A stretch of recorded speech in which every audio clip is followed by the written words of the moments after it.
Hi, I'm Diana Henderson, and today we are going to do a little experiment in close reading.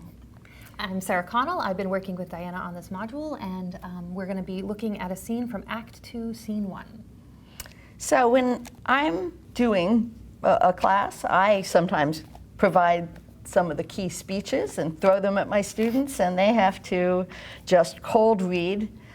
Because I think hearing the sounds as well as just reading them, we're so used to reading silently, that it's really important to reconnect the words with the sound of our voices, with our bodies, and to notice all the clues that come through the arrangement of sound as well as sense.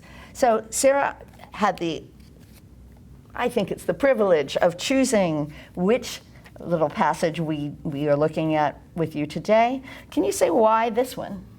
I wanted to find a passage for us to talk about that had a very tightly clustered set of the sorts of things we're actually asking you to look for. So we could get as many examples as possible of things like diction, allusion, alliteration, and so on, and you can see them all sort of in the same place. This is also coming up relatively early in the play, and it gives us a chance to think about the historical context as well, stage directions. There's an awful lot happening in this really very short scene. Okay, that's a great reason. Just to remind people where we are, this is Act 2, Scene 1, and we're actually beginning with Morocco, the Prince of Morocco's second speech. Mm-hmm. He's already spoken a bit to Portia. He said, "Mislike me not for my complexion." That's something we'll be coming back to, and it's a very important dimension of this scene. But at this moment, Portia said, "I'm not concerned about your complexion, your background. You're as fair as any suitor I've met." Knowing how she spoke about her suitors in the first scene we saw her in, I'm not sure that's a great thing, but that's not knowledge from Morocco. On the surface, at least, she's been quite civilized, reasonable, and welcoming. So this is his response. "Even for that I thank you. Therefore, I pray you lead me to the caskets to try my fortune. By this scimitar that slew the Sophie and a Persian prince, that won 3 fields of Sultan Suleiman, I would o'erstare the sternest eyes that look, outbrave the heart most daring on the earth, pluck the young sucking cubs from the she-bear, yea, mock the lion when it roars for prey, to win the lady. But alas the while, if Hercules and Lycus play at dice, which is the better man, the greater throw may turn by fortune from the weaker hand. So is Alcides beaten by his rage. And so may I, blind fortune leading me, miss that which one unworthier may attain, and die with grieving." It's a fascinating passage. Yes. And probably most people, when they first hear that, have no clue what most of it was saying. Yes. So what caught you? Yeah.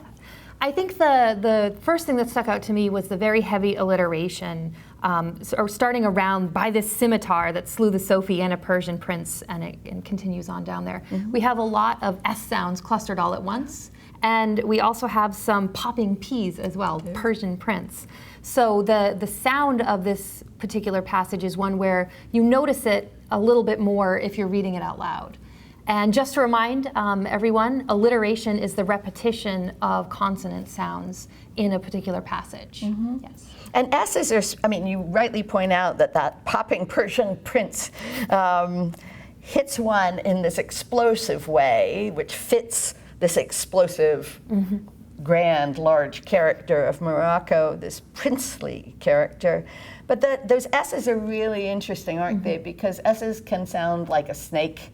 There are some subtle characters mm-hmm. in Shakespeare who use it that way. It can also sound lovely and soft. Mm-hmm. And so there's a lot of possibility in one of his sonnets, when to the sessions of sweet, silent thought, mm-hmm. he'll vary that family of sound. Mm-hmm. Well, here also we get a little mix, right, don't we? By this scimitar, well, that R mm-hmm. is important too, isn't it? Because it's, along with whatever your alliterative beginning of a word is, you get a chance to play against that with the ending, those final consonants, which every actor will tell you you must pronounce. That's how we hear the difference in different words.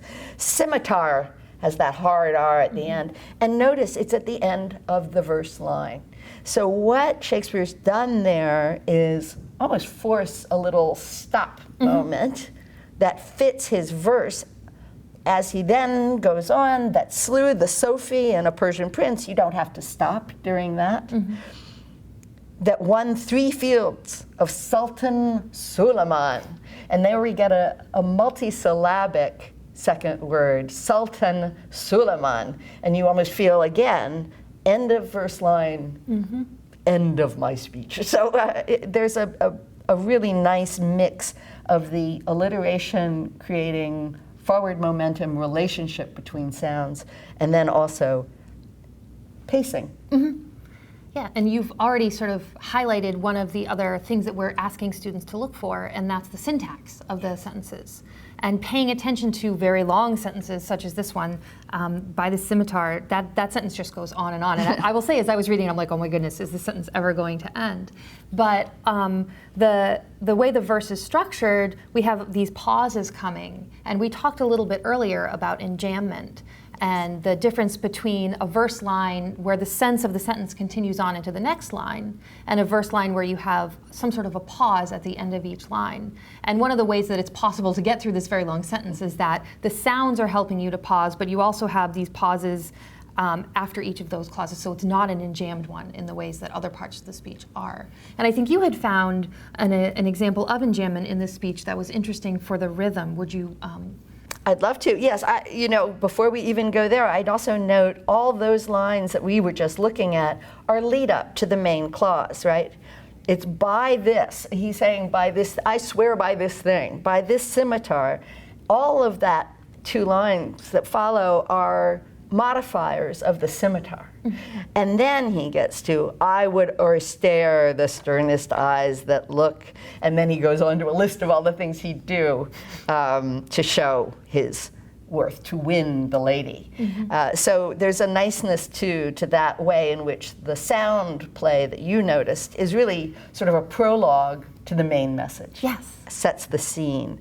Later on, yes, we get another sentence, if Hercules and Lycus play at dice, which is the better man, the greater throw may turn by fortune from the weaker hand. The difference there is pretty clear, right? Yes. Yes, so those are enjambed lines. And especially, I think, the greater throw may turn by fortune from the weaker hand. That, just speaking as someone who was reading it out loud and encouraging you to give yourself the same experience, Yes. sorry, although Yes. also It's an experiment, I yeah. suppose. That just pulls you right from one line into the next in a way that doesn't happen in the earlier part of this passage. That's right, and because we were just talking about modifying phrases versus main ones, here you have the greater throw, there's your noun, may turn by fortune. So the noun-verb relationship goes across the lines, and that's as strong an enjambment as you can get. And it's really forcing you to keep going until you get to, so is Alcides beaten by his rage. And so we have the analogy, if Hercules, et cetera, speeding up, and then so, that conclusion, and so may I.